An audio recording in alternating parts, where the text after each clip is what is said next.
जय हिंद दोस्तों। आप सभी अच्छे से जानते होंगे एलएसी, एलओसी और बॉर्डर से भारत का काफ़ी पुराना और गहरा रिश्ता है। तो मैं आज आपको इस वीडियो में बताने जाऊंगा कि एलएसी यानी लाइन ऑफ एक्चुअल कंट्रोल और एलओसी यानी लाइन ऑफ कंट्रोल और बॉर्डर, इन तीनों में फ़र्क क्या होता है। और इस वीडियो में आपको बताऊँगा ये एलएसी, एलओसी और बॉर्डर क्या होते हैं। नमस्कार दोस्तों, मेरा नाम है आशु और आप देख रहे हैं दी आशु जश शो। चलिए शुरू करते हैं। चलिए हम पहले बात कर लेते हैं बॉर्डर के बारे में। बॉर्डर यानी अंतर्राष्ट्रीय सीमा, एक ऐसी लाइन जहां दोनों देश और तमाम अंतर्राष्ट्रीय संगठन सहमत हों। सिंपल वे में कहें तो दोनों देशों के बीच में एक ऐसी लाइन जहां एक देश की सीमा खत्म होती हो और दूसरे देश की सीमा शुरू होती हो। दोस्तों, अगर मामला शांतिपूर्ण हो तो बात इंटरनेशनल बॉर्डर पर ही थम जाती है। अगर मामला शांतिपूर्ण स्थिति में ना हो और दोनों देश किसी युद्ध की स्थिति में हो तो बात आ जाती है एलएसी और एलओसी पर। चलिए हम पहले जान लेते हैं एलओसी के बारे में। लाइन ऑफ कंट्रोल दोनों देशों के बीच में, हिंदुस्तान और पाकिस्तान के बीच में 740 किलोमीटर लंबी लाइन है। एलओसी को अच्छे से समझने के लिए हमें एलओसी का इतिहास जानना पड़ेगा। चलिए हम जानते हैं एलओसी का इतिहास। हुआ ऐसा कि 1947 में देश का विभाजन हुआ, पाकिस्तान बना। पाकिस्तान बनने के एक साल बाद 1948 में पाकिस्तानी सेना ने जम्मू कश्मीर में घुसपैठ करना शुरू कर दी। जम्मू कश्मीर के राजा हरि सिंह स्वतंत्र रहना चाहते थे, लेकिन पाकिस्तानी सेना ने उन पर युद्ध कर दिया और जम्मू कश्मीर के काफ़ी अंदर तक घुस आई। इस वजह से जम्मू कश्मीर के राजा हरि सिंह ने भारत से मदद मांगी। भारत ने जम्मू कश्मीर को भारत के साथ जोड़ने का प्रस्ताव दिया राजा हरि सिंह को। राजा हरि सिंह मान गए। इस नाते जम्मू कश्मीर पर पाकिस्तानी सेना का आक्रमण भारत पर आक्रमण बन गया। फिर भारत ने अपनी सेना हवाई रास्ते से जम्मू कश्मीर भेजी और श्रीनगर बचा लिया।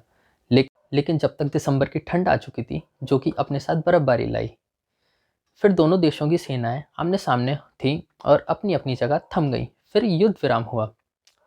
दोनों देशों की सेनाएं लंबे समय तक आमने सामने होने की वजह से उस दोनों देशों ने उस जगह को सीज फायर लाइन नाम दिया।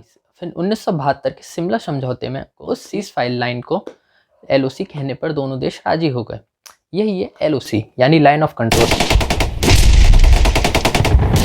भारत और चीन के बीच में जो नियंत्रण रेखा है उसे कहते हैं एलएसी यानी line of actual control. Bharat के लद्दाख, उत्तराखंड, हिमाचल और सिक्किम से होते हुए एलएसी गुजरती है।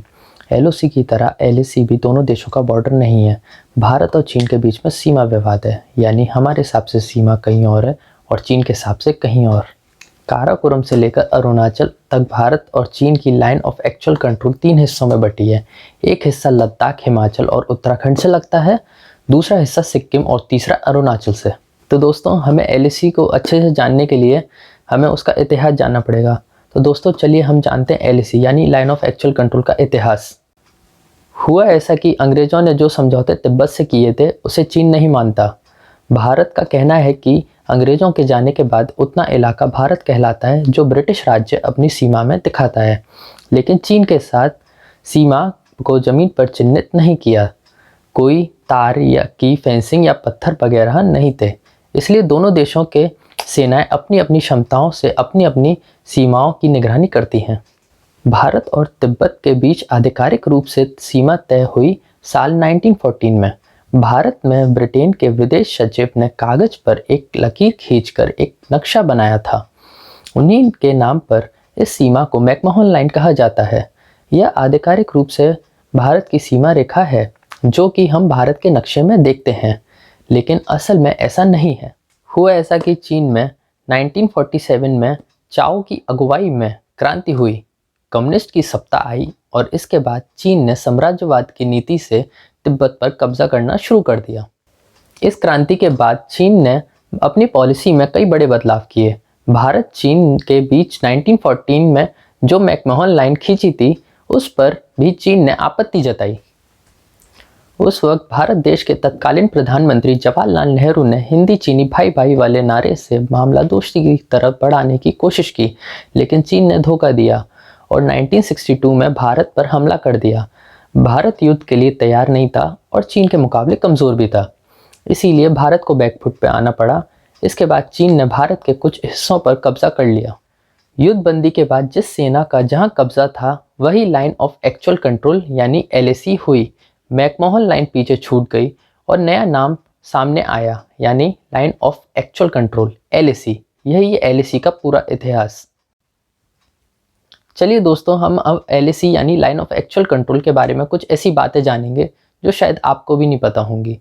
चलिए हम जानते हैं LAC के कुछ ऐसी बातें जो शायद आप नहीं जानते होंगे। भारत के मुताबिक LAC की कुल लंबाई 3488 किलोमीटर है। चीन इसे भी नहीं मानता।